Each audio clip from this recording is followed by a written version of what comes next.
Greetings all and welcome to this week's World Discord podcast. Today we're going to take on a gigantic topic, China.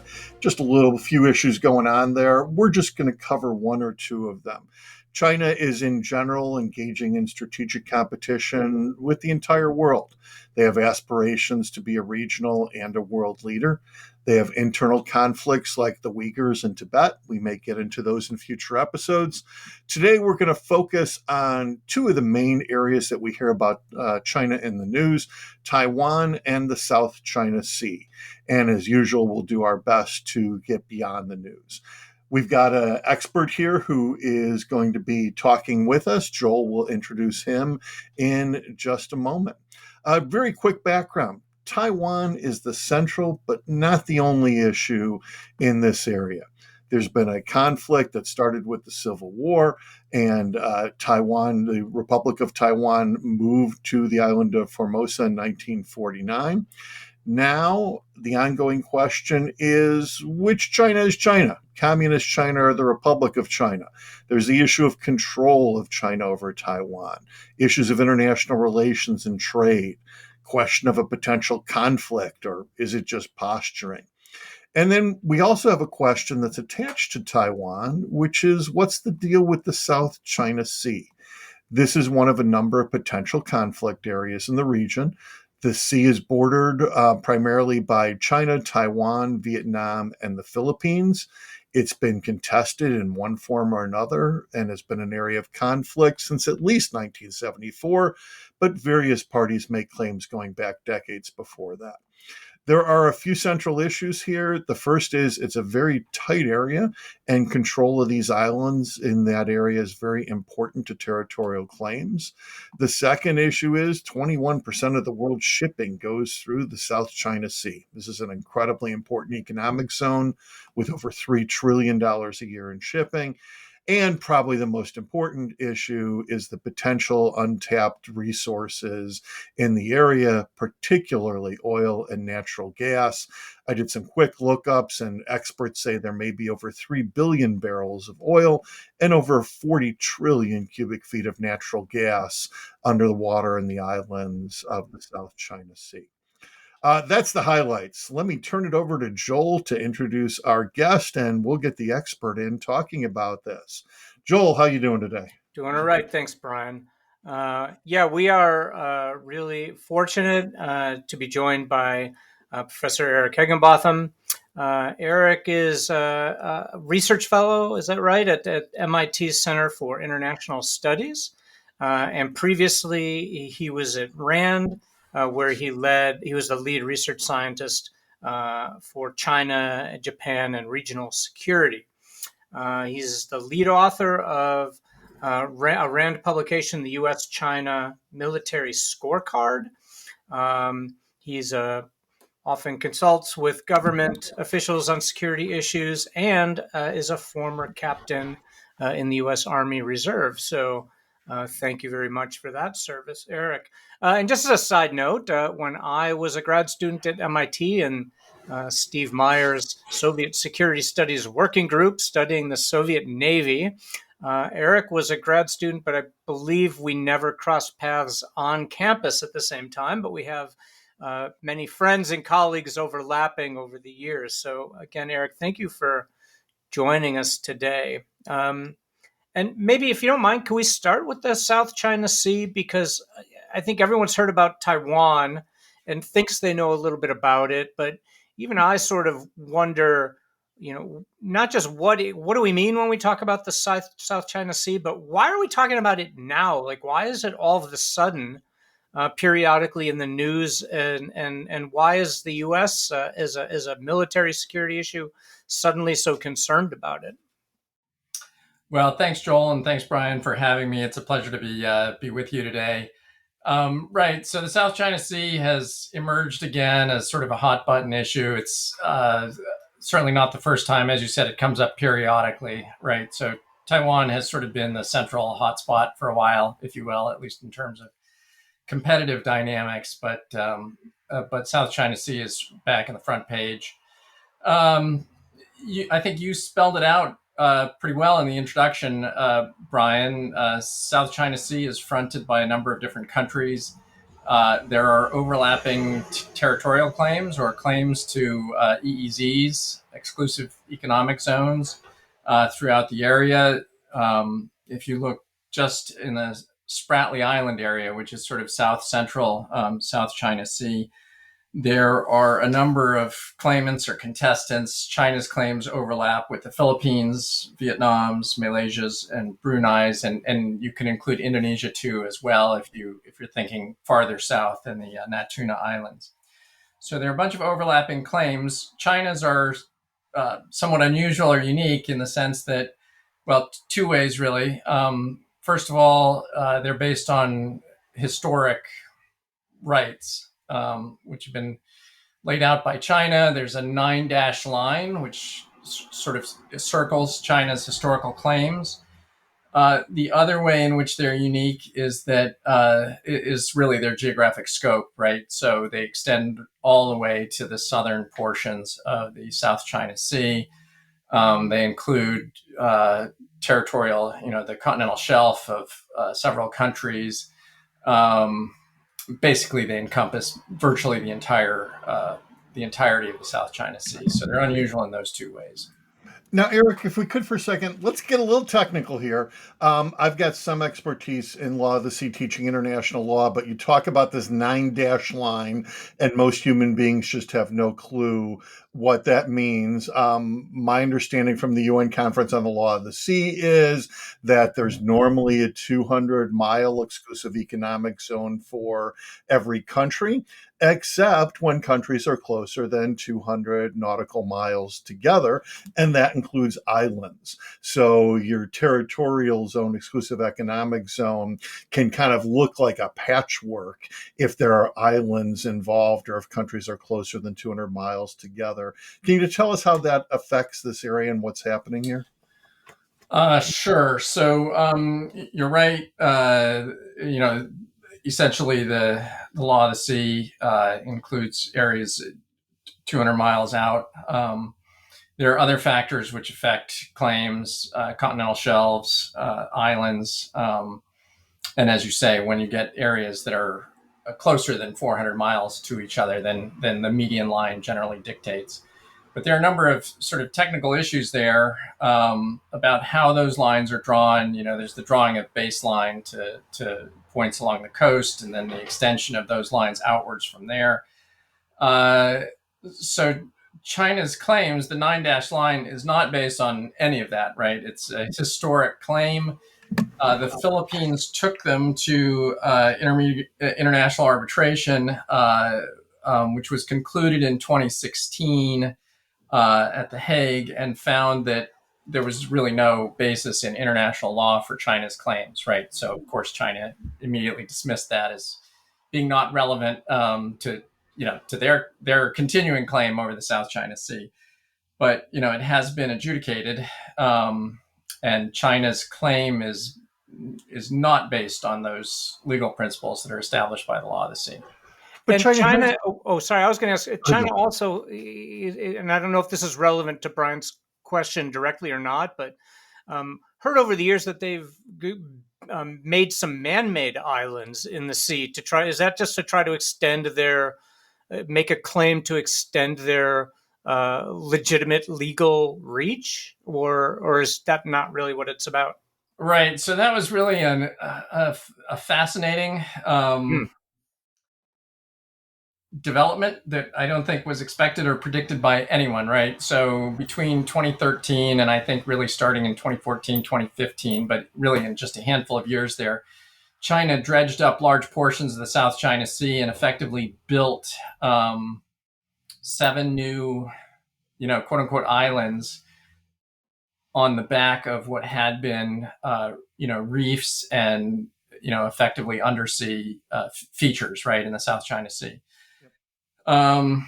Those are fairly large. I think in total, there's something like 6 square kilometers of island. 3 out of 7 of those have airstrips on them, pretty extensive large airstrips, which are capable of handling large, to include military support aircraft. Many of them, I can't tell you how many off the top of my head, but they have been, militarized, right? Heavily militarized with surface-to-air missiles, um, periodic deployment of military aircraft, et cetera. So they are heavily militarized, despite assurances at the outset that there was no intention to do that. So that was definitely a bit of a game changer. I should probably back up just for a moment and say it was not the first time that sort of features had been built or that bits of land had been reclaimed. So in many of these cases that we might talk about today, China is reacting. It can claim it was reacting to moves by other countries to put military installations on some of these or to, expand concrete works out into the coastal area of some of the actual islands.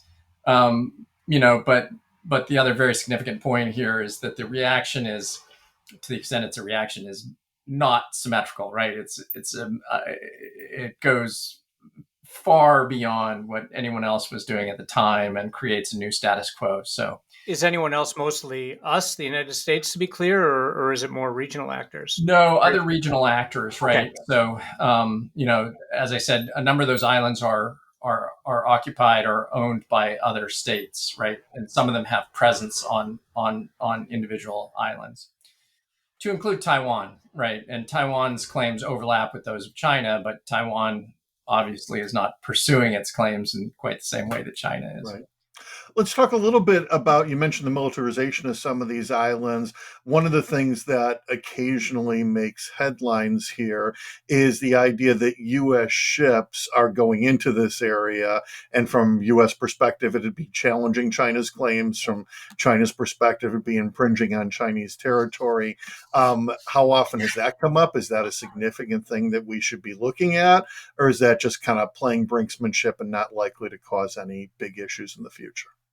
I wouldn't call it playing brinksmanship. The Chinese might. I wouldn't. They're what's called freedom of navigation operations. And the U.S. Navy does these as a matter of course all around the world. I can't really give you a breakdown of numbers, but it's not just in the South China Sea. It's elsewhere in the world, wherever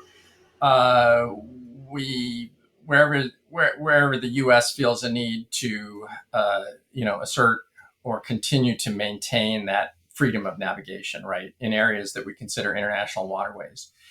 So the U.S. Navy does this through the South China Sea. It doesn't announce it prior to or even immediately after. I think it announces these things, I believe, on an annual basis in sort of a list. Sometimes they make the news in other ways when Chinese aircraft or ships come out and try to warn us away or engage in sort of other aggressive maneuvers designed to deter or discourage us from doing this. But this is part of U.S. policy. There have been debates about it over time. Should we be doing this? But it's part of our policy, and again, it's, I think, designed in the South China Sea to discourage China from making exaggerated claims or undertaking additional measures that might be designed to limit freedom of navigation by other states. Well, to try and give it a little context, Eric, and I'm leaning into my old MIT security studies classes. States, particularly large superpowers, aspiring powers, don't take actions like these without reason. And if we can look through the lens of the Chinese government, what are their legitimate security concerns or fears on the one hand, and what are their aspirations and goals that are propelling their actions in this area? Maybe leave aside Taiwan, because we'll get to that in a moment. Right. I think that's a great sort of framing question, Joel. We can debate how China views its sort of interests, like we can debate how the U.S. might view its interests. It's not always a monolith. There are discussions inside of China about this. But I think we can make some generalizations about how China views the world or the Chinese leadership. And, the first thing I think you have to say is that it's in many ways more inwardly defined than security perspectives of other states. So the continued rule of the Chinese Communist Party is sort of number one at the top. You might think that's window dressing or rhetoric, but there have been challenges, right? Yeah. I think no authoritarian or non-democratic state is ever truly secure, and then China, the CCP has faced challenges at various points. The highlight really being Tiananmen and the democracy movement in the late 1980s, that they viewed as an existential threat. So that's really number one. Number two is sovereignty, right? And that's sort of and there's some unfinished business there. We've already talked about Taiwan, and then I suppose in a different way they would put South China Sea into this category, right? Consolidating their hold over these historic claims in the South China Sea. But Taiwan really is the major focus in that regard. And then third, I think, is just the position of the state in the international environment, right? Can it secure what it needs to persevere? It's for the party to continue to rule and for the state to prosper. So when it looks at its international environment, it defines different states' positions, its relations with major powers. One of the other I'd say the two most important elements of its foreign policy is what it calls the periphery, right? So it's the states in its immediate vicinity, and that includes both Southeast Asia and Northeast Asia, as well as Central Asia. So these are particularly important areas for them. It is looking, I think, in part for that reason, to ensure its security within the periphery, to limit the role of the United States. The U.S. is obviously there; it's a reality. Can't really do much about it to eliminate the U.S. in the short term, but it can look to sort of buttress its position, to cement relations with neighbors, or when that's not working, to pursue more coercive action. And it's sort of expanded its toolkit in that regard as well.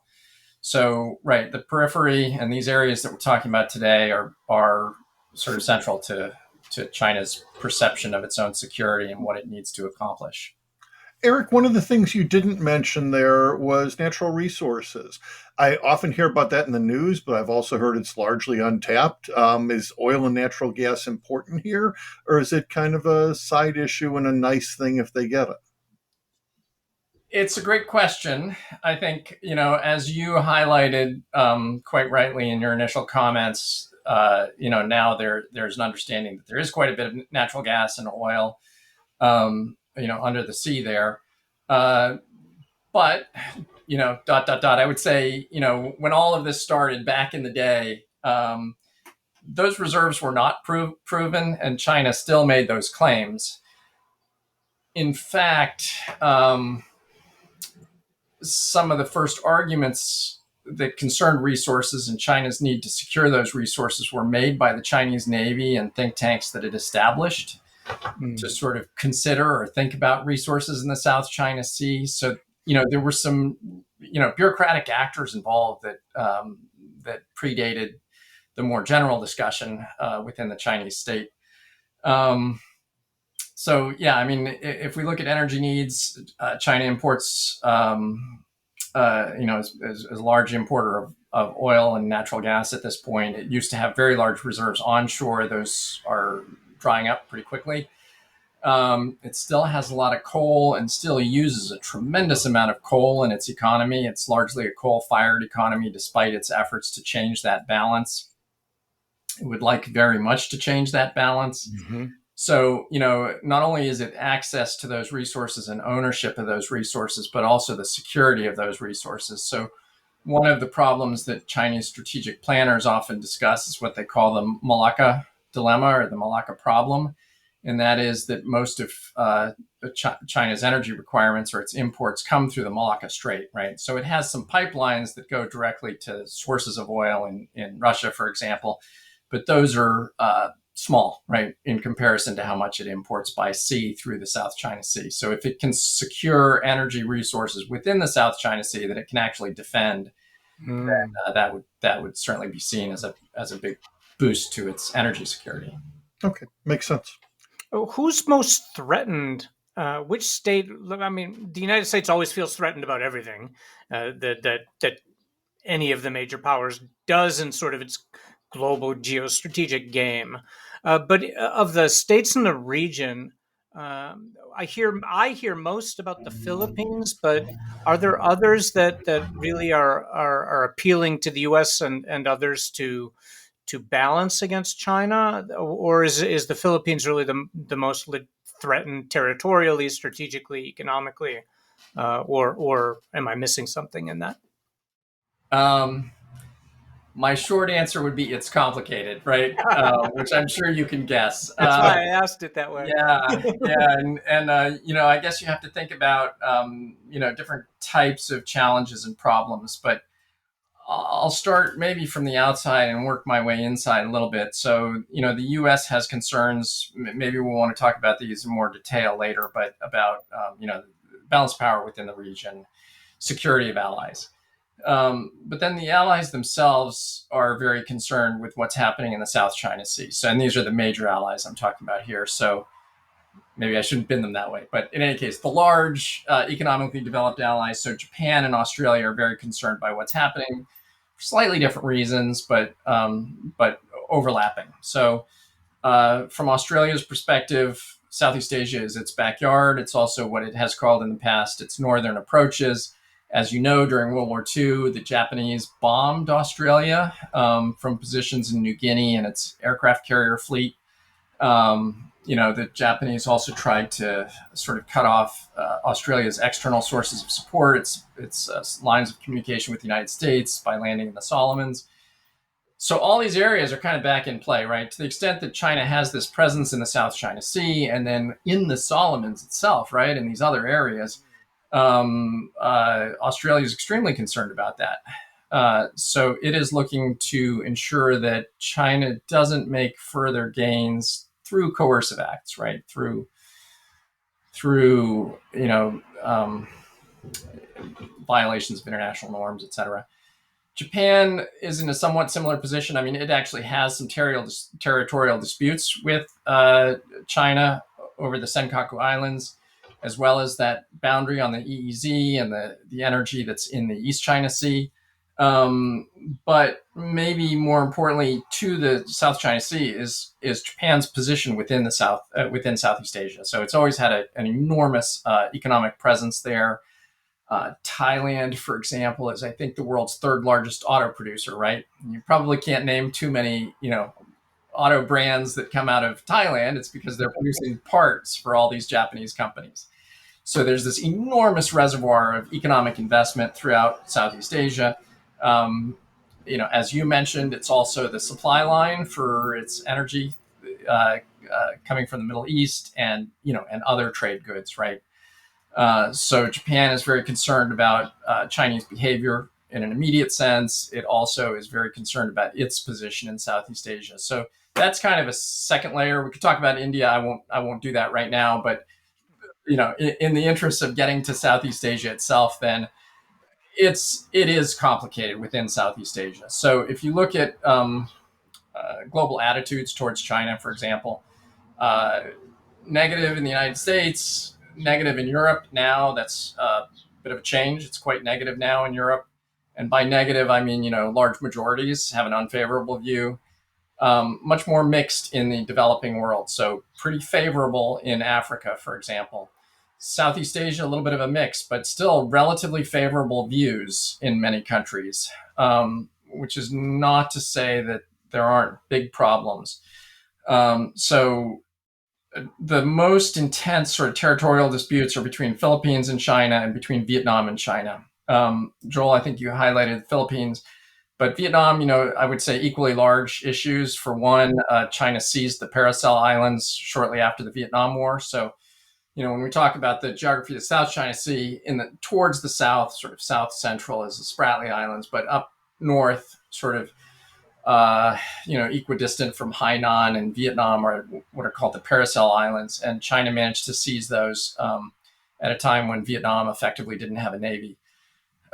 So major issues there, but others as well. So China's been quite active around islands that Malaysia claims, for example. So Malaysia has become more concerned. Indonesia is fortifying its positions on the Natuna Islands. It has sort of an agreement with China, but kind of under the principle of trust but verify. They're buttressing their position. So sorry about that, but that's the long answer. It's complicated. That's what we're here for. Yeah.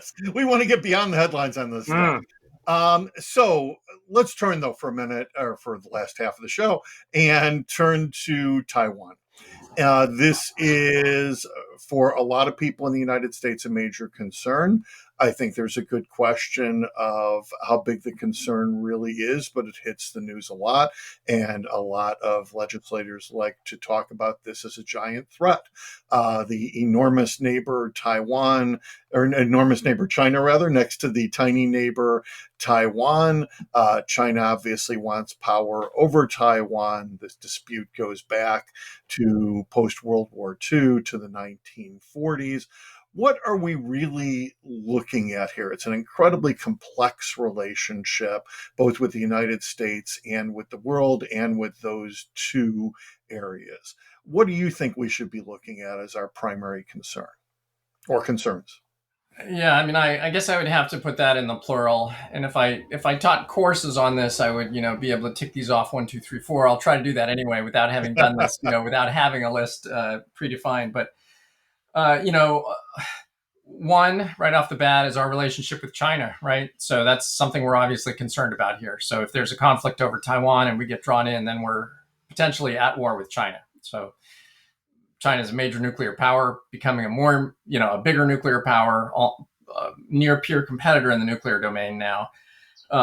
So Taiwan is an issue, the biggest negative sort of wedge in our relations between us, between the United States and China. Balanced against that are a host of interests we have in or with Taiwan. So we have a long historical relationship that goes back to before the conclusion of the Civil War in China with the KMT and with Taiwan, and certainly since the end of the Civil War and the establishment of the of the Republic of China in Taiwan. We have that long historical relationship that is not just political but cultural, and crosses various domains, economic, other. So that's a second. I would say the nature of that, of our interest in the relationship itself or in Taiwan itself, changed fairly dramatically in the 1990s with democratization in Taiwan, right? When Taiwan became a vibrant democracy. And I think the first democratic election was 1988, this turn away from authoritarian rule. And it's become really a flourishing, vibrant, innovative democracy. If you visit it, you just can't help but be impressed by the nature of the political governance system there. They're way ahead of us in some ways in terms of digital politics and popular participation and things like that. So do we want to see, or can we afford to see, or stand by if a fellow democracy in Asia is threatened with either coercion or violence? Let's talk about that for a second, because we're into that right now, and it's happened the last couple of weeks. Then, to me, this is something I've lightly followed the area, nowhere near as intensely as you. But I note that every time there are Taiwanese elections, and especially every time a Taiwanese leader stands up and talks potentially about independence from China, China tends to have a reaction that involves threats and military maneuvers and putting the Navy into the Taiwan Straits and sometimes putting missiles over Taiwan. So I think you can call all that attempts at influencing. How serious is that? How much of that is possibly going to move to violence, or are these simply things that are intended to remind the Taiwanese people that China's there and China is interested? Yeah, that's another easy question that you're posing.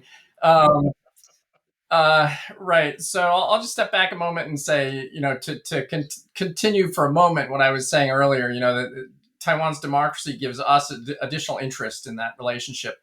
It also, though, puts China on guard in a way, right? In a sense, it's a threat to China because it's, a country with, at a minimum, Chinese culture, right? But it's a vibrant, participatory democracy. So that's going to be a threat, sort of inherently. It's also a threat in the sense that, to the extent that Taiwan emphasizes its separateness, whatever you want to call that, if it's doing so on a democratic basis, then that's more difficult for China to deal with than if it were simply coming from a single leader or some group in Taiwan. So what you've seen over the years is a steady change in Taiwan's identity, and this is minutely and regularly measured in Taiwan with all these surveys and polls which ask are you Chinese, are you Taiwanese, are you both, are you neither, this sort of thing. And over time, the very clear and really uninterrupted trend has been towards greater Taiwanese identity. So I believe it's still a majority identifying as both, but the percentage who identify at least partly as Taiwanese has shifted dramatically from small numbers to overwhelming numbers today. Right, almost everyone views themselves as Taiwanese in part or in whole now. So that poses challenges to China. So, of course, China's position is Taiwan's a part of China. For many years, there was sort of an agreement between China and Taiwan that there was one China. They couldn't agree on who was running China, what government belonged in charge. Yeah. But there was this agreement about one China, but that's, obviously eroded over time, in partly with political changes that we can talk about, very specific changes, but in part, and maybe more broadly, due to this change in identity in the population.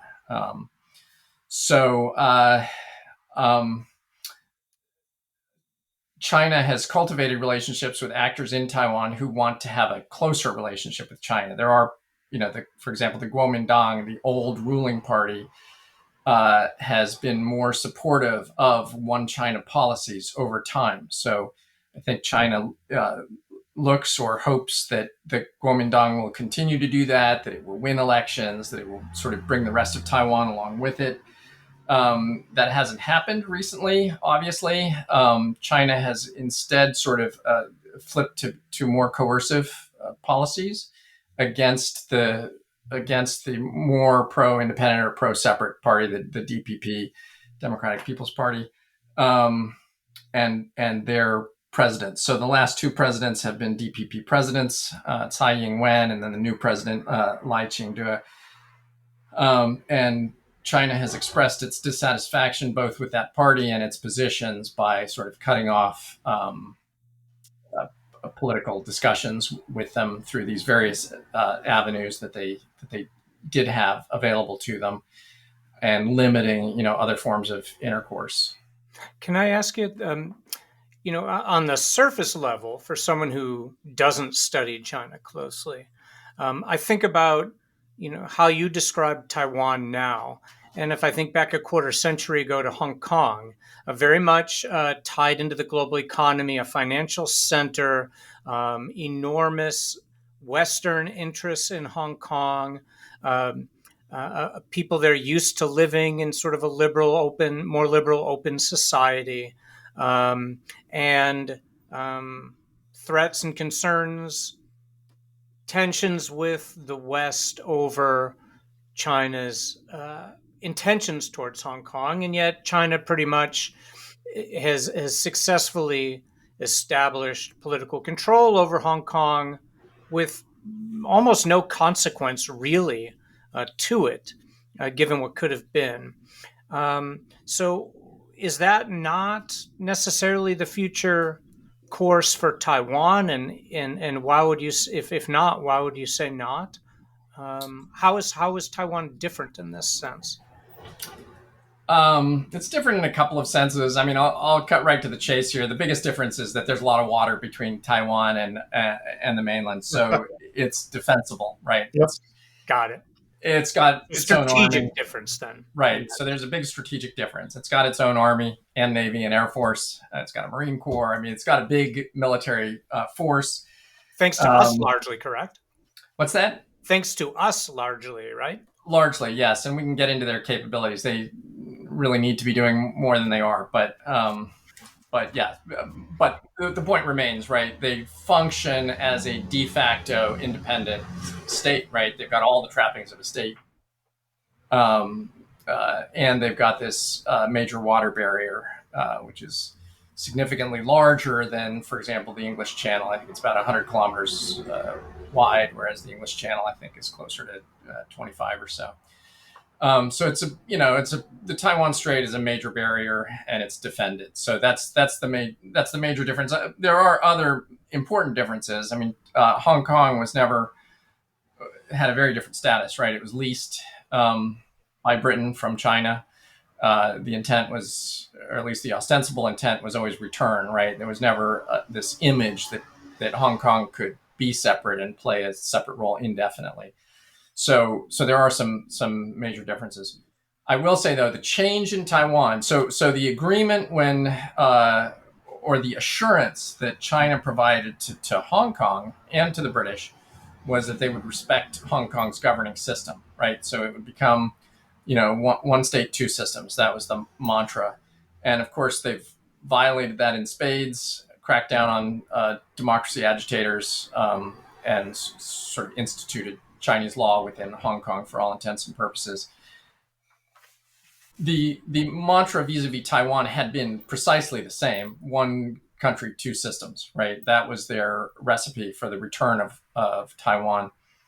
You don't hear that anymore. So that's completely off the books. It has utterly no credibility in Taiwan. So that, what has happened in Hong Kong is a big warning to Taiwan. Let me flip Joel's question on its head, Eric, because I see it in a different perspective here. To me, it looks like China's number one issue where they can take action with Taiwan is economic. And for at least smaller players, my understanding is that if you trade with China, you're not allowed to trade with Taiwan. You get one or the other. The big players can trade with both because China can't really do anything about that. But African countries, as an example, some Asian countries are cut off. So that's one thing China can do.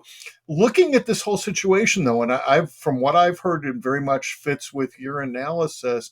I've always wondered, is there actually a credible military threat from China to Taiwan? We act like there is in the United States. We act like there is in the news. But when I look at this, Taiwan is a heavily militarized state.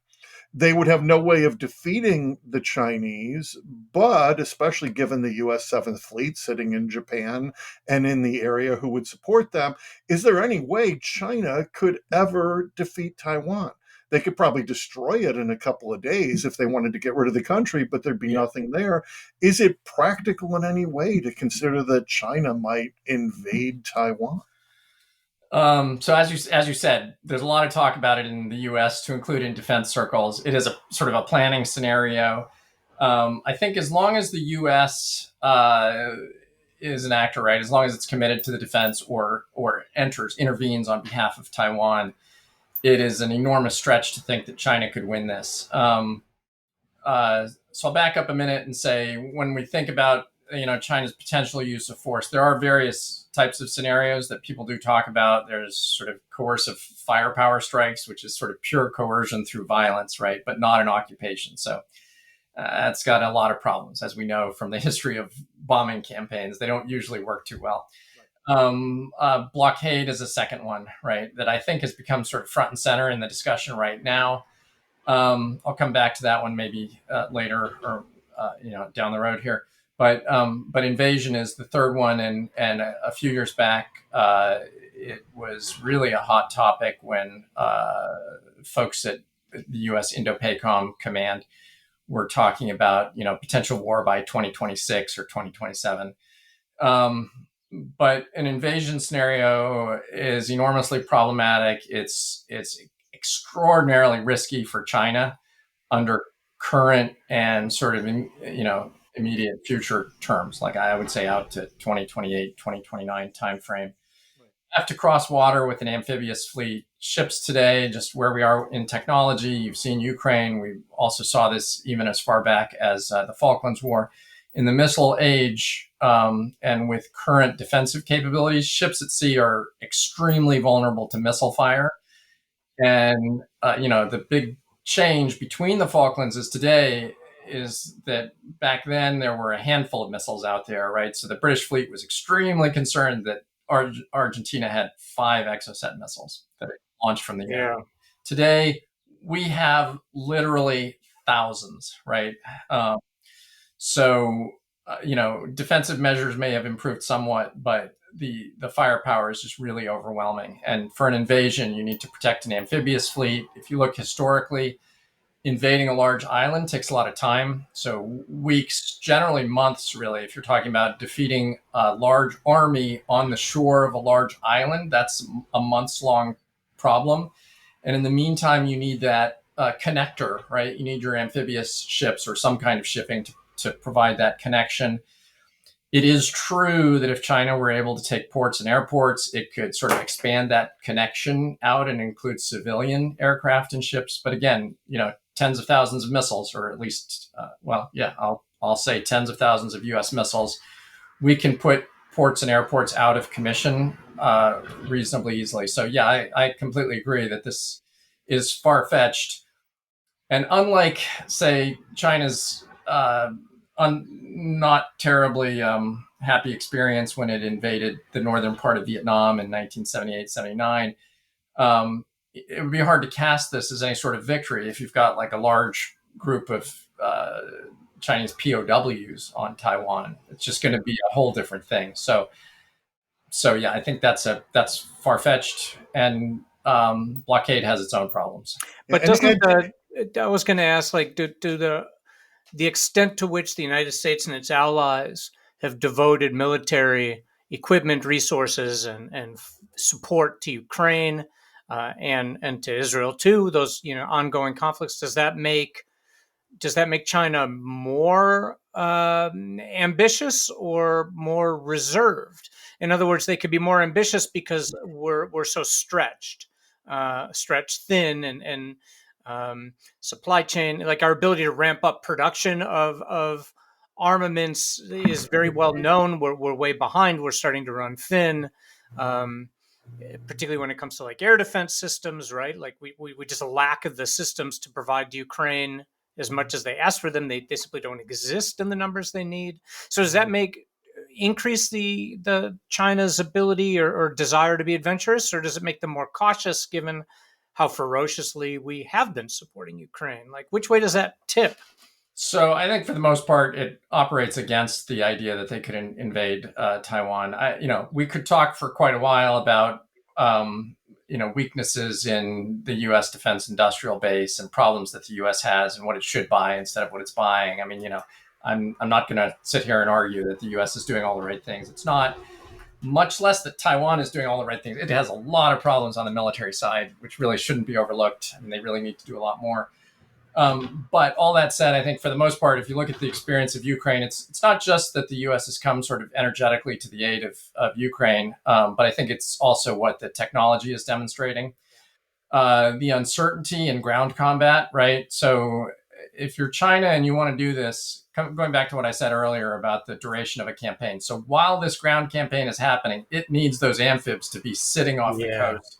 Yeah. So if it's looking at what's going on the ground, it's not a great picture. If you look at the fact that Ukraine has effectively defeated the Black Sea fleet using anti-ship missiles alone without a fleet of its own. And using cheap drones.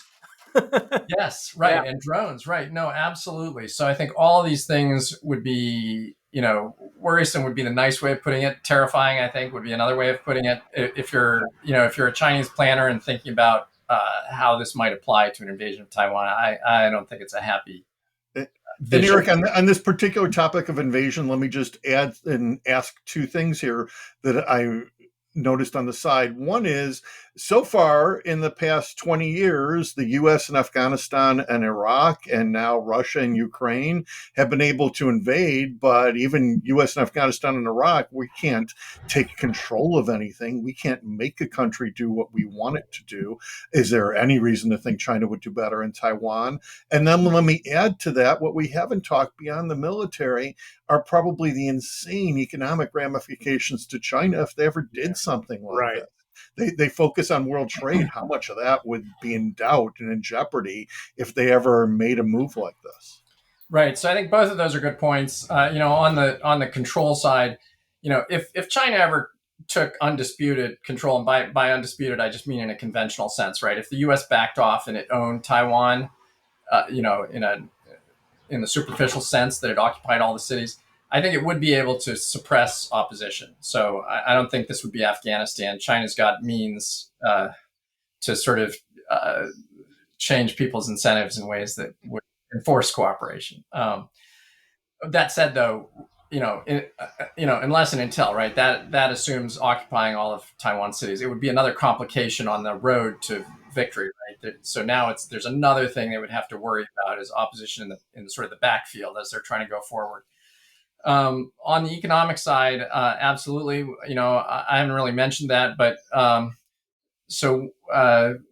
we have a wargaming lab in the security studies program now. I'm the co-director of that. We ran an economic conflict game, treating sort of economic conflict between the United States and China, sparked by some military actions that China might take off Taiwan. Other people have done similar work, but the main point or one of the points of a lot of these games is that Taiwan. So first of all, if there's a conflict, China's seaborne trade, suffers immediate, potentially catastrophic loss, right? And you can't be the world's largest steel producer without being the largest, iron ore importer, right? Much less, oil importer. So some and coal from Australia is the other thing. Yes, Yep. right. No, so a catastrophic sort of loss to trade.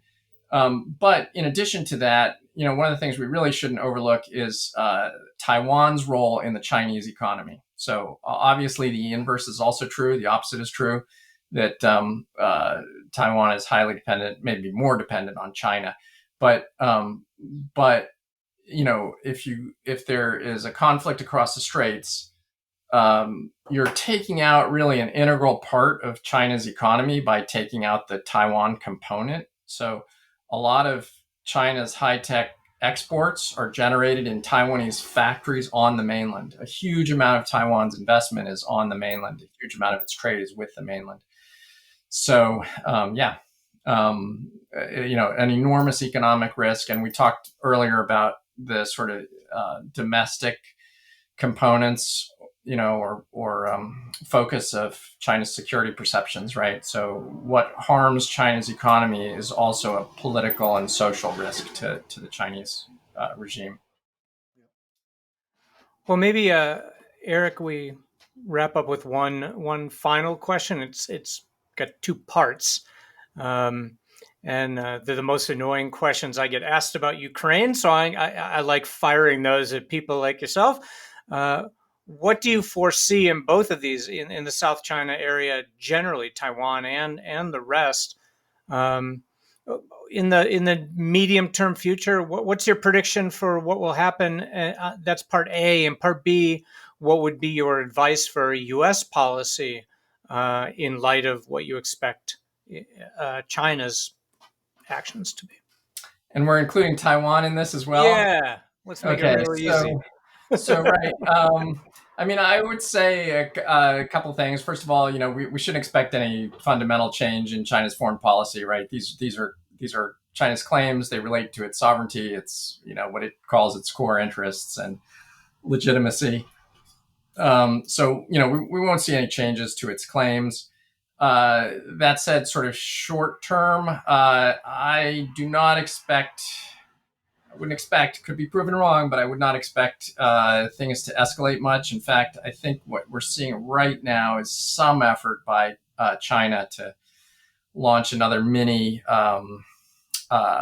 sort of goodwill offensive. And this is driven in large measure, I would say principally by the economic problems that it's currently confronting. So it really can't afford to alienate additional people, right? Additional countries. And obviously militarized conflict would do that. So I don't really see these blowing up. On the other hand, you have a lot of actors in China, right? And because you're not going to see a fundamental change in policy, the Navy has in a sense, its marching orders, right? And the Navy's going to kind of go off and do what the Navy's going to do, unless and until the central government reins it back in. So it's not a rogue actor, but it does take actions that influence the options that are open to the Chinese state. So I don't think we can rule out the use of force by China, and certainly not continued coercive activities against, for example, Taiwan. I mean, I wouldn't expect any real change vis-a-vis Taiwan. Certainly not for the better, right? We've got Lai Ching-te in there, and he has signaled that if anything, he's going to pursue, somewhat more pro independence. That's the wrong way of putting it, but less conciliatory policies than Tsai pursued. And China's unlikely just to let that lie. But that said, I think China is trying to improve its relationship with the United States. It's trying to improve its image in Europe.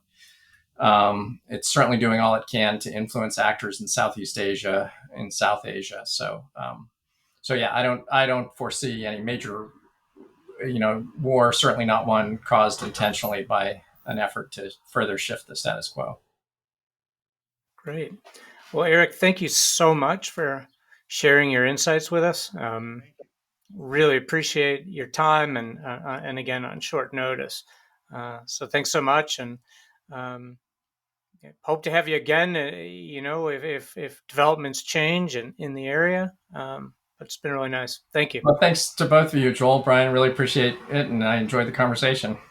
Great. Thank you, Eric. I'd like to thank everybody for listening, and thank our producer, Andy Miles. If you have any questions, please pop them into the comments, either on podcasts or on YouTube, and we'll see you all soon. Thank you.